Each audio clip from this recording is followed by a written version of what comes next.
What's going on, everybody? Welcome back to the Nerdy Mark channel. I am Sid the Nerdy Mark, and today I have your review of AEW and NXT. Oh my god, was that a jump cut? Yes, ladies and gentlemen, the edited reviews are coming back. I really wanted to bring them back. I was feeling kind of incomplete without doing edited reviews. I mean, it was cool, you know, recording a 30-minute video or something and uploading it to YouTube. It was easy. I was going a little stir crazy during this pandemic, and I said, you know what, I have to edit this video. So, you know, if it does come a little late than usual, that's why. I'm sorry, but, you know, I had to do it because I like editing the videos, and, you know, yeah, it takes a little, it's a little bit more work, but hey, you know what, I feel more like a professional when I'm editing my stuff. So that's just me, okay? I mean, I know other wrestling YouTubers and all that, they do a lot of live streams. That's fine, but this is my brand, this is my stamp, this is what you'll get from the Nerdy Mark channel, is edited reviews and edited videos, because that's what I want to do. The edited reviews are back, hopefully, but they may not come out as super early because I'm editing, so please be patient with me. Another thing is the list of Nerdy Mark is coming back very, very soon. There is something that I have to do before I can do this list, but hopefully I should be finished with that by this week, before this weekend. If not, look out for it next week. We'll see. I'll let you know. I'll keep you guys posted. Just follow me on socials to keep up to date on that. I'm really excited to bring it back, because this is one that I've been wanting to do for a while. Let's talk about AEW and NXT, this week's flagship shows, and we'll begin with AEW Dynamite. So AEW begins with a banger of a match, the first semifinal match for the TNT Championship. Darby Allin taking on Cody for the third time in a row. Another great match between these two men. Of course, not as impressive as their previous two bouts, especially the one at Fyter Fest. So, but I still liked it. You know, it was still fine. It was still a good match between these two. Brandy is at Cody Rhodes' corner at one point. Brandy does accidentally shove Darby Allin onto Brandy, who then goes and checks to see if she's okay, but Cody gets pissed off at him and kind of pushes him to the side, because apparently it was his fault, even though Cody was the one who shoved Darby into her direction, and because of his actions, his wife is not hurt. There was a little bit more animosity here, and you know, we had Cody trying to hit a coffin drop on Darby, who got the knees up, and we had Darby hitting a crossroads on Cody. So that was cool, you know, both men stealing each other's finishers. That was good stuff. Finally, the match does end when Darby hits his own coffin drop, but Cody, who is playing possum, grabs him and you know, rolls him up for the 1, 2, 3. So Cody is advancing to the finals of the TNT tournament. We then get part 2 of Scorpio Sky's vignettes. The first, part obviously was him talking about his journey in wrestling, and then now he's talking about his time with SCU and how the whole "this is the worst town I've ever been in" bit got over with the fans and whatnot. And then he basically says he doesn't want to be good, and he doesn't even want to be great. He wants to be an effing legend. So that was really cool. I'm really into Scorpio Sky. Again, whoever wins this tournament, I would not mind Scorpio Sky taking the TNT Championship off of that person, and eventually even going for the AEW title. Maybe not take it. I wouldn't want him to take it off of Moxley, but I would love to see him in that picture at some point. But this was a really good vignette. Made me really care about Scorpio Sky. I already did, but I just care about him even more now. So that's good stuff. Up next, we did have an update on MJF's injury. Now I'm going to lump this and the match into 2 segments, because, well, you'll see why.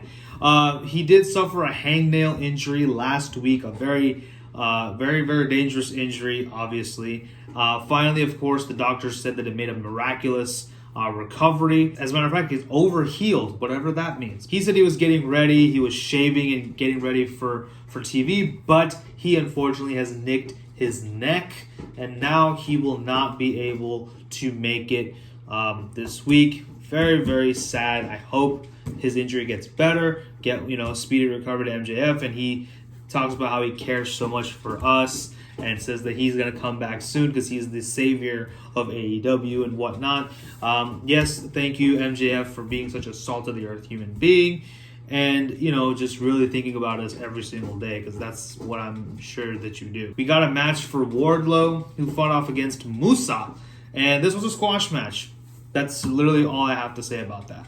We now get the third installment of the Bubbly Bunch. And this was really cool. I really liked it. I'm liking these segments. It's really cool how they're getting creative during this time where, the roster is basically being pretty scarce at this point. Chris Jericho, doing his thing with the Bubbly Bunch. Every time he's not able to wrestle, he's doing stuff like this, which is cool. This time, it was the Manitoba Melee. It's basically kind of like the whole TikTok thing where you punch the screen and it looks like, and it cuts to another person's screen and it looks like they got punched, and then they keep doing the same thing. That was pretty cool.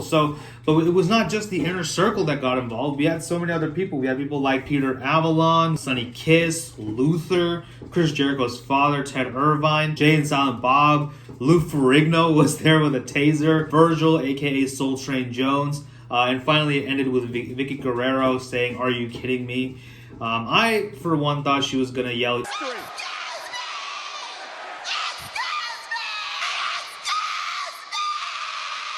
But this was fun. I like this segment. I'm liking these a lot. I can't wait for the next week's Bubbly Bunch. We now have a no-holds-barred tag team match between the teams of the Best Friends and Jimmy Havoc and Kip Sabian. Best Friends are, of course, accompanied by the most dangerous professional wrestler in the world, Orange Cassidy, and the two British men are accompanied by the super bad Penelope Ford, the super bad girl, whatever she is. This was a fine match. This was fun. It was good stuff. We had all kinds of weapons, chairs, tables, ladders. Well, chairs and ladders. Those were the main weapons here. Definitely Jimmy Havoc in his wheelhouse at this point. Cassidy and Ford do get involved during this match. It was meant to happen, as it does happen with interferences, right? Or people in the corner. So, yeah, but it was good stuff. There were some cool spots with the chair, which I liked. And finally, Best Friends do pick up the win after Taylor hits Jimmy Havoc with the Awful Waffle on a bunch of chairs and pins him to win the match. Fun match here, like I said. Nothing to write home about, but good stuff nonetheless. Hopefully this means Best Friends are going to be in tag team title contention sooner than later. We then get a second installment into Britt Baker's tips for being a role model. We actually are there a little early because we get to see a little behind the scenes. We have Rebel, who Britt is affectionately calling Reba, doing Britt's makeup and whatnot. It's pretty interesting. I believe Rebel is a professional wrestler. Leave it in the comments where she's from and whatnot. And then she got into her tip. She said that not everyone can be a role model. People who should not be a role model are people who wear glasses, fat people, and people with a snaggletooth. Oh my goodness. So people who wear glasses, unless you're a doctor, you shouldn't wear glasses. That sucks. So I guess I'm not a role model. Sorry to everyone who ever looked up to me. It's kind of disheartening to know that I'm not a role model. I try so hard, folks, but sorry. Just don't ever tell your kids to grow up to be like me. Okay, just don't ever do it, because I'm not a doctor and I'm not a dentist like Britt Baker. I don't have a six-pack and I don't have perfect teeth. So yeah, please just don't tell your kids to be like your old pal Sid the Nerdy Mark, okay? Just don't ever do it. It's gonna be bad for them. We had Shawn Spears taking on Baron Black in another squash match. I don't understand why Shawn Spears is getting a squash match. I already do not really care about him, but giving him squash matches is not the way for you to make me care about Shawn Spears. Give him a formidable opponent, which he beats, and then you can, tell me that I care. Because now I'm like, holy shit, he's a threat. But no, here, this is a jobber, enhancement talent. I don't really care. So I don't know what they're trying to do with Shawn Spears at this point. We then get another match in the form of Brody Lee, or Mr. Brody Lee, the Exalted One, versus Marco Stunt. Marco Stunt dies. Yeah, he died. He died on Wednesday on Dynamite. So if everyone could just, a moment of silence for Marco Stunt, and we'll move on.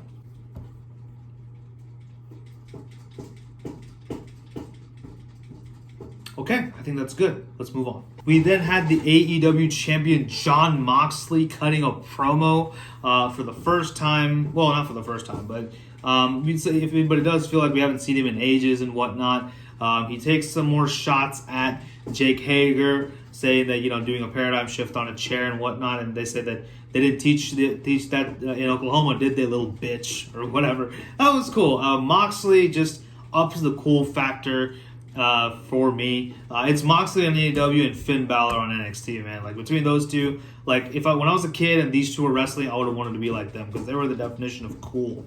Finally, Moxley tells us to stay safe, support our local businesses, and call your grandma. So all I'm saying is, if Jon Moxley tells you to call your grandmother, you call your grandma. So I'm actually going to cut this review short and go call my grandmother. So that's it, guys. Thank you. Bye-bye. No, I'm kidding. Of course, there's more. We'll move on, but I'll call my grandmother. But Grandma, I love you. Hi. And finally, we have our main event. We have Dustin Rhodes taking on Lance Archer in the TNT Championship semifinals tournament. This was actually a pretty decent match. I mean, it was two bigger men beating each other up. It was good. I feel like both of these guys are very much evenly matched, and it was really good to see Lance Archer finally basically picking on someone his own size. So it was fine. It was fun. It was good stuff. Dustin was fired up in this match. He bleeds again, and of course, his whole face is red instead of half of his face. Kind of like what they did at Double or Nothing, even though this match does not, hold a candle to the one at Double or Nothing.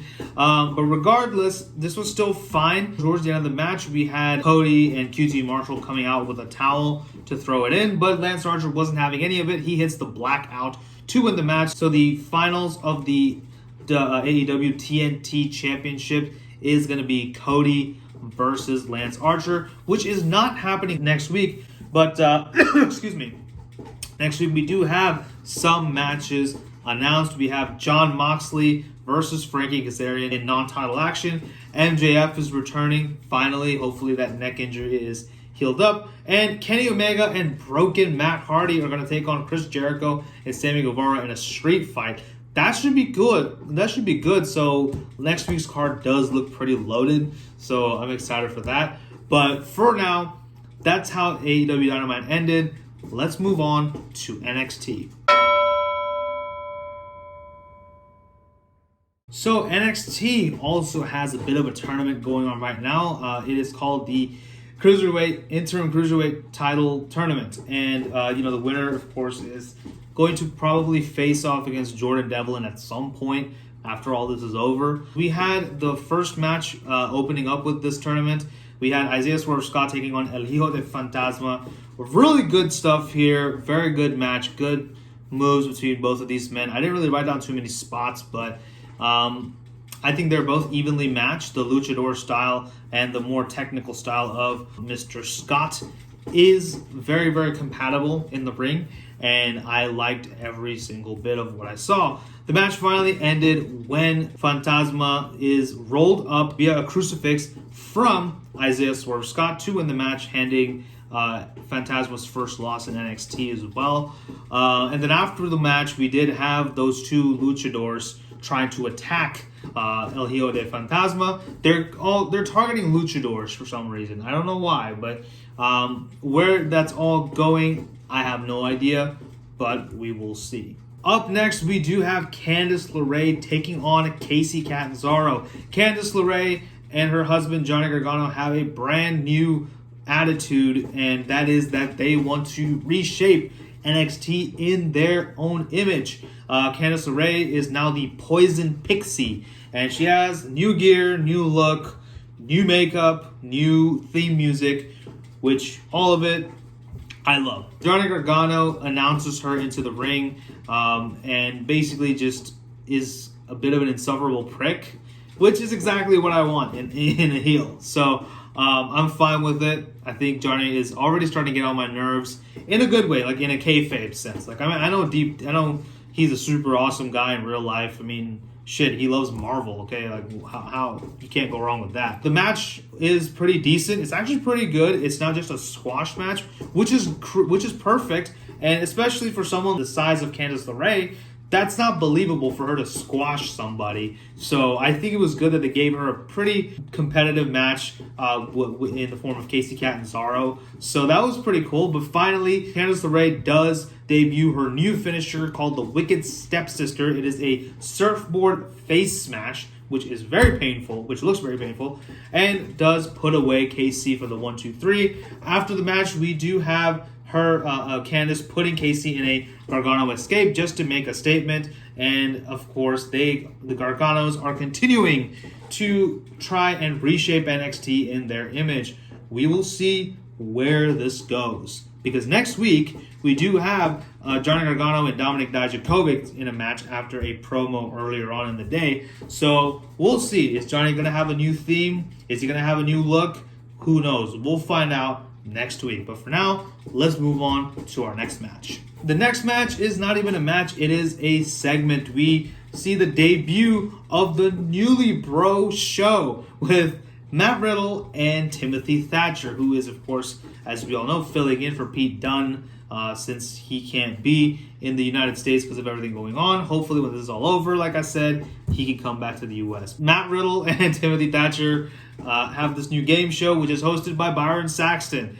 And this is so cheesy, and it is exactly what I wanted to see from Matt Riddle's character. They make a lot of references to marijuana, a lot of references to sex, and it's actually really funny because, usually, when I see something overtly sexual, I do feel a little uncomfortable, but this was cool. I like the subtlety here. That was fine. And it's not the fact that it's about sex that makes me uncomfortable. It's just the fact that they are doing it so overtly. It's like, well, you put like no effort into it, right? This one felt like they put some effort. I would not be surprised if Riddle himself had a hand in writing this whole thing down. It was just great. I would recommend just go watch it. It was funny. It's cheesy. It's corny.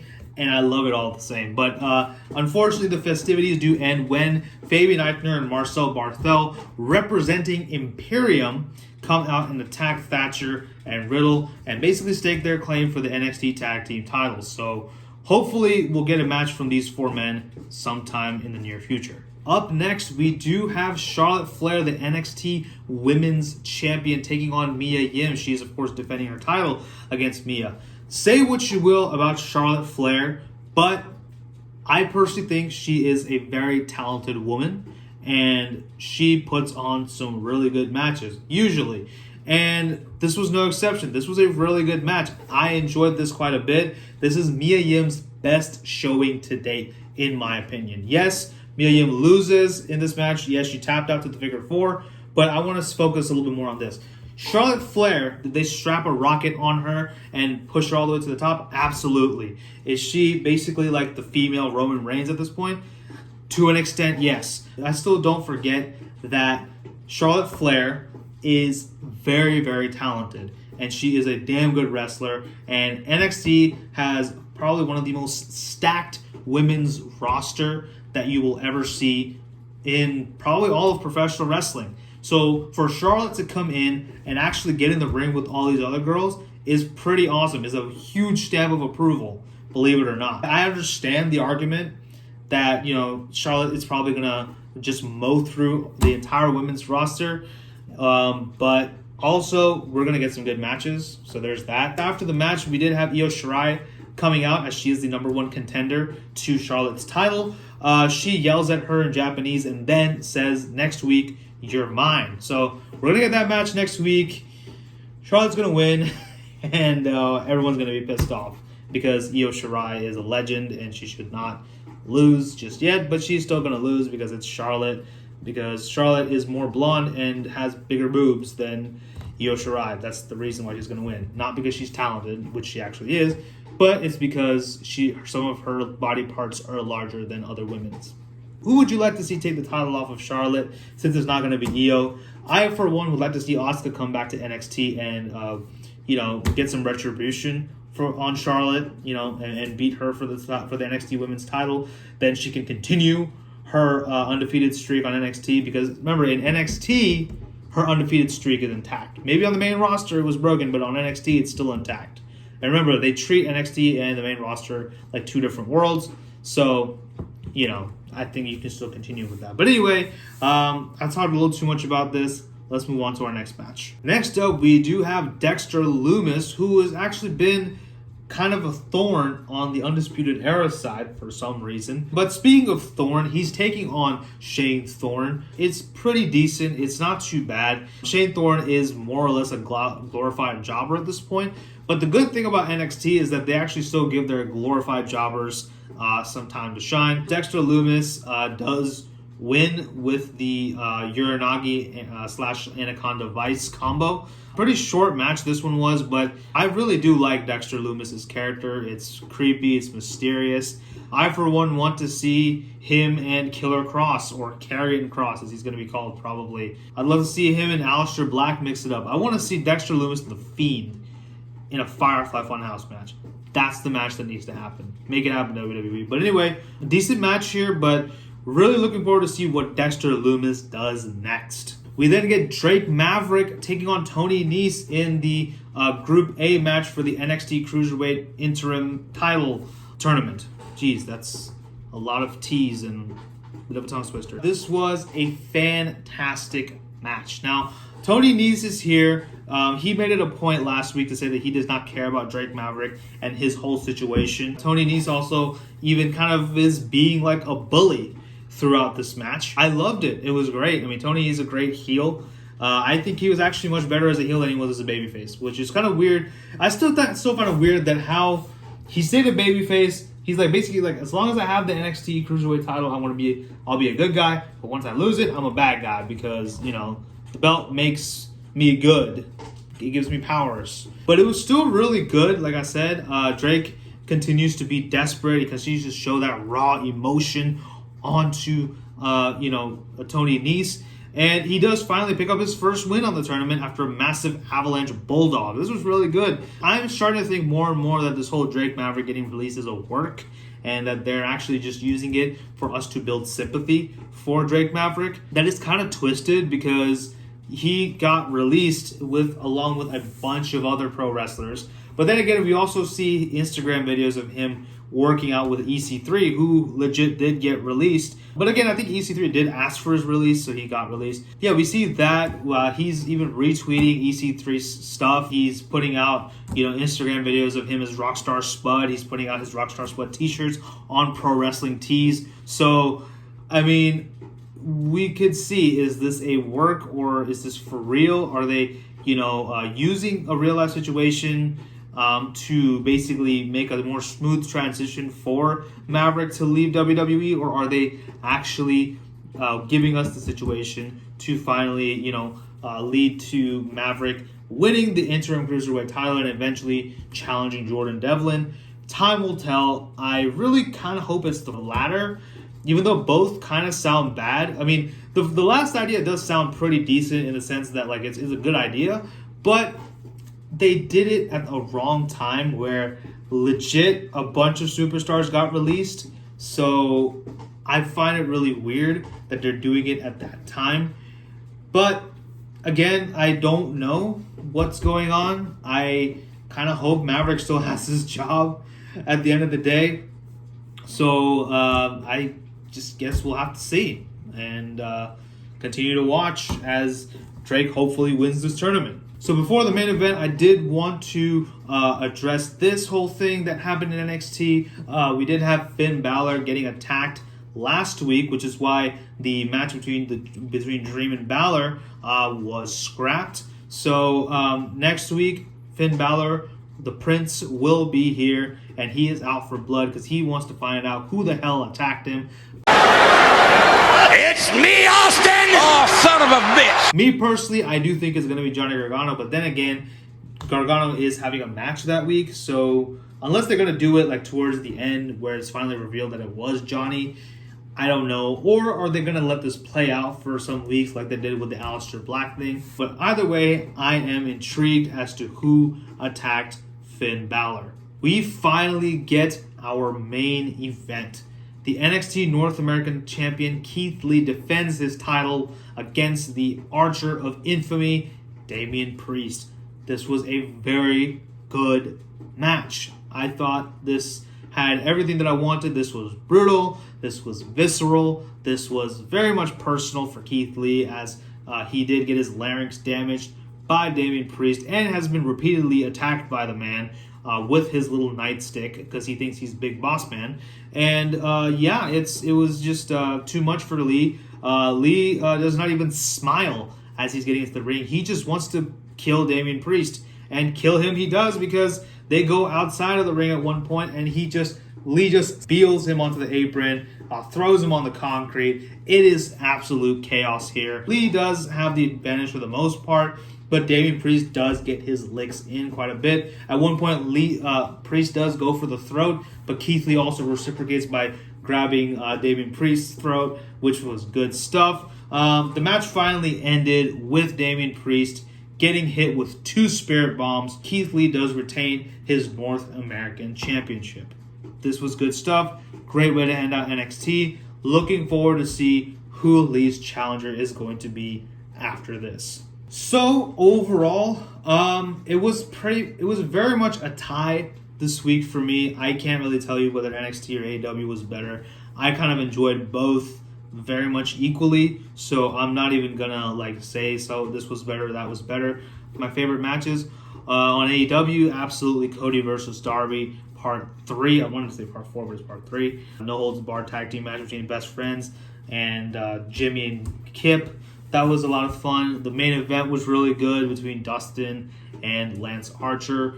A little bit of storytelling going on over there as well. On NXT, both of the cruiserweight matches were really good. Hijo de Fantasma and Isaiah Swerve Scott versus Isaiah Swerve Scott, and of course Drake Maverick versus Tony Nese were both really good matches. Charlotte Flair versus Mia Yim was a good match. Yes, it was a very good match. Okay, you cannot tell me otherwise. And the main event, Priest versus Lee, great stuff there. So those were my matches of the night. So that pretty much concludes my review of AEW and NXT. Let me know what you guys thought about both shows in the comment section below. Also, stay safe out there. Practice social distancing. Wash your hands. Do what you got to do, and we'll get through this together. It's gonna be okay. Don't worry. But anyway, with that being said, this is Sid the Nerdy Mark signing off. It's good to be back. I'll see you guys next time. You take care. Bye-bye.